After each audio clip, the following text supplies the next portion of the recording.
Welcome to Dr. Judy Morgan's Naturally Healthy Pets, today featuring her sister, best-selling author, speaker, and holistic physical therapist, Sally Morgan.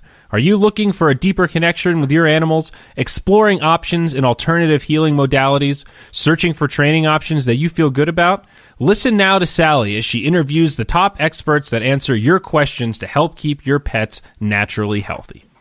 Hello, you're listening to Dr. Judy Morgan's Naturally Healthy Pets, and I'm Sally Morgan, Dr. Judy Morgan's sister, a holistic physical therapist for pets and people, and your host today. You can hear this show every Monday and Tuesday at 7 a.m. and 7 p.m. Eastern Time on DreamVision7Radio.com. Today I'm here with my guest, Dr. Alan Schoen, and I have known Alan for probably 30 years, and I am happy to say he was one of the first vets to do acupuncture with my horse. He received his DVM from Cornell in 1978, and he also has degrees in neurophysiology and animal behavior from the University of Illinois, which is, of course, Dr. Judy Morgan's prior college. And in 2016, Dr. Schoen was recognized as one of the 15 most influential veterinarians for his contributions to the advancements in veterinary medicine. And in 2010, he received the Lifetime Achievement Award for his contributions in acupuncture from the American Academy of Veterinary Acupuncture. He has been pioneering in integrative veterinary medicine for 38 years, and he also offers mind-body medicine wellness retreats globally for over 18 years. He established the Department of Acupuncture at the Animal Medical Center in New York City in 1982, and he is a faculty member at the Qi Institute for Traditional Chinese Medicine. He is certified in veterinary acupuncture from 1982 and veterinary chiropractic since 1990, so you can see he's really an expert in this field. He is a pioneer who has dedicated his entire professional career to the advancement of complementary and alternative veterinary medicine. He is the founder and director of the Center for Integrative Animal Health, which is a division of Global Communications for Conservation, and he has written many textbooks on complementary and alternative veterinary medicine, and he has taught many, many courses in complementary and veterinary medicine. One of his early books was Kindred Spirits, How the Remarkable Bond Between Humans and Animals Can Change the Way We Live, and he has another book called Love, Miracles, and Animal Healing, which you might notice sounds like our mutual friend's books by Dr. Bernie Siegel. And his most recent book is The Compassionate Equestrian, which came out in 2015. He has done many, many other brilliant things in the field of veterinary medicine, and over the years of his practice, he has developed new approaches for conditions such as cancer, arthritis, liver disease, degenerative conditions, and others. And you may remember him from The Truth About Pet Cancer. Dr. Schoen, it is a pleasure to welcome you today. Oh, thank you so much, Sally. It's a joy to be here with you. And it's nice for you to, we were reminiscing about all the different times that we've met and talked and connected over horses and dogs and everything. So many years, and we've spent so much time together with Linda Tellington because I lived out in Berkshire County for a long time, right near where your practice was in Connecticut, and we had many mutual clients, so it's really just a wonderful thing. So tell me, Alan, what led you to your career in veterinary medicine, and when did you realize that your approach might be a little out of the ordinary? Well, that's a great question that, it depends how far back you want to go. I'll start with, I wrote a letter to my mother when I was 6 years old saying, I'm going to be an animal doctor helping animals that couldn't be helped any other way. And I actually had no idea what that meant. Wow, what a premonition. Yeah. And then I was always interested in more natural approaches. And then while I was in veterinary school at Cornell, it was, just acupuncture was just starting to come out of China with animals. And one of the equine surgeons there had just returned from China and learning acupuncture. But at that point, everyone scorned that at Cornell and everywhere. And but he took me on as a intern, as a student with him, to study it with him at Cornell.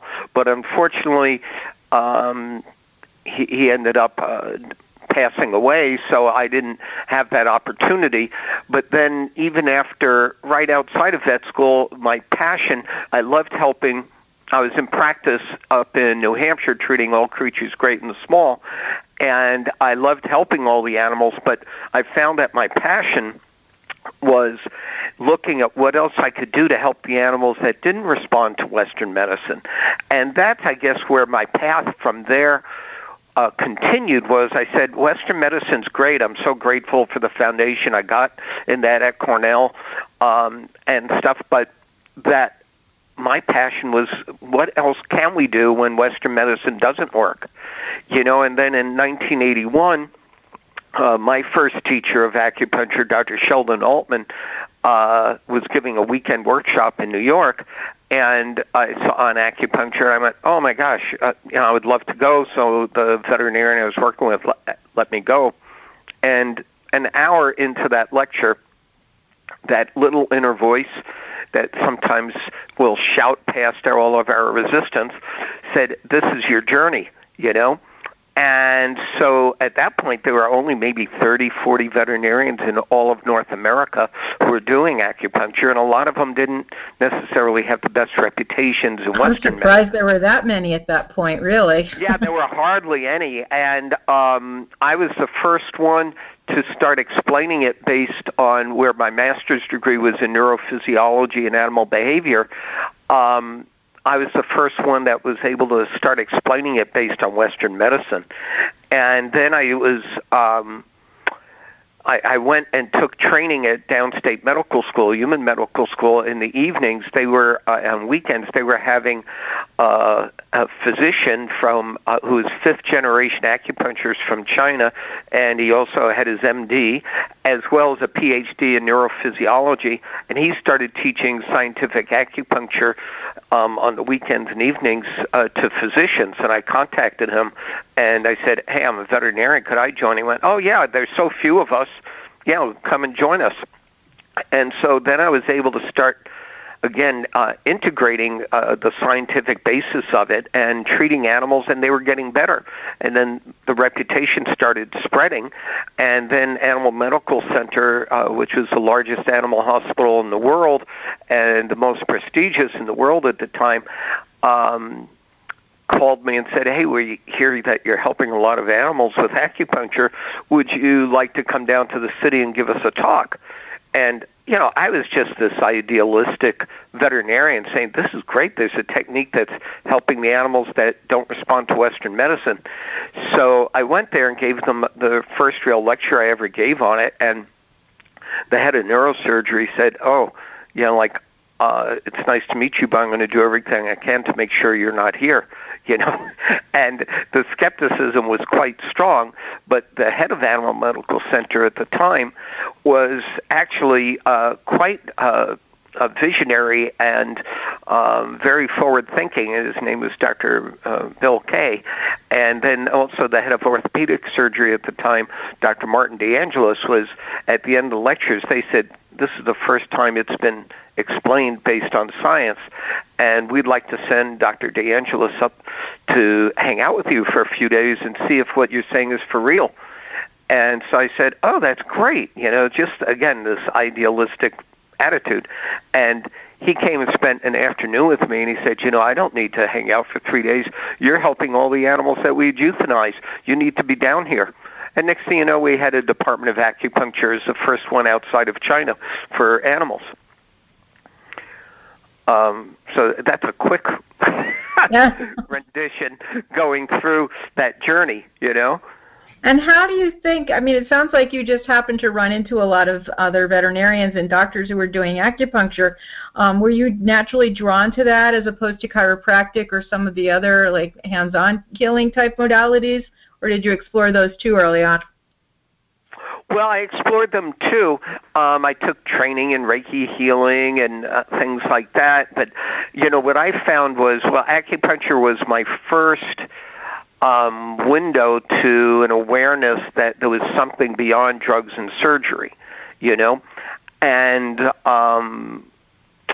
so that was really my first. Then, the practice I was practicing up in New Hampshire, it was the largest veterinary practice in New Hampshire at the time, and the oldest veterinarian in the practice was in his 70s, and he was the first veterinarian to ever use penicillin on a cow. Wow. And yeah, so that dates him, and when I was there, the younger vets in the practice said, "Oh, we want you to hang out with him because he's in his 70s and he probably needs some help, delivering calves and treating colics and horses and stuff." And so I got to know him, and then I started seeing on all his upper shelves in his office, he had all these herbs and homeopathic remedies, and I said to him, I started asking, "What are these?" And he smiled and he goes, "This is what we used before antibiotics." And so he started educating me about all of those, so that piqued my interest as well. But as far as the chiropractic goes and the hands-on, what happened was acupuncture was, to me, because of my background neurophysiology, it had the best scientific background where we could explain everything. And then once I opened my eyes and my mind to acupuncture, then I got exposed to Chinese herbs and many different Chinese healing modalities and Qigong and things like that. Then what happened, interestingly enough, was, chiropractic was taboo. That word was like you were a quack. And then there was one veterinarian, Dr. Sharon Willoughby, who, after 11 years out in practice, she went back and went to human chiropractic school. And when she finished that, she started offering a little weekend workshop for vets and for chiropractors on chiropractic for animals. And then the Animal Medical Center heard about her and invited her to speak, like they did me 7 years, 6 years earlier. And normally they have someone host you.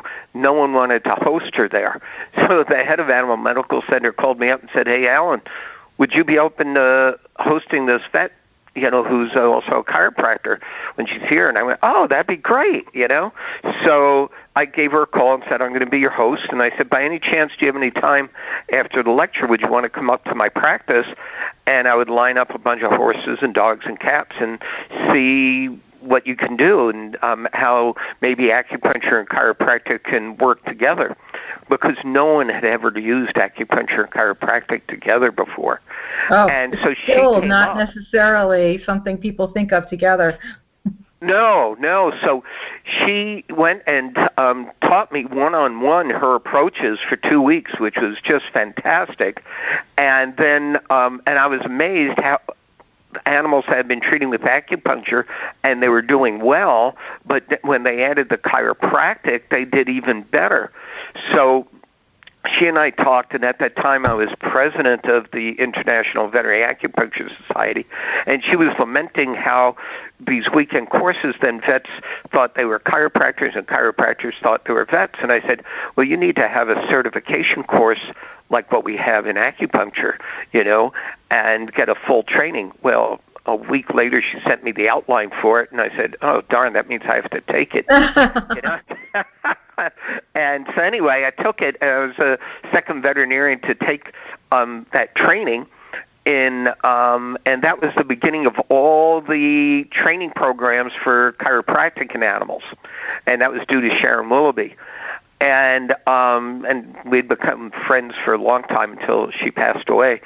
And anyway, so once I started combining chiropractic and acupuncture on horses and dogs, my reputation just soared, because animals were improving in 1 or 2 treatments, not having to wait 6 or 8 treatments. Mm-hmm. And before I knew it, I couldn't keep up, and I ended up then selling my conventional veterinary practice. I had 2 animal hospitals, selling my part of that to my business partner. And at that point, then I finally said, okay, no one has ever just practiced just natural, holistic, integrative medicine on animals. That type of model didn't exist, Right. And I was scared to death, but I felt like I had no choice. So I sold the practices, and I just said,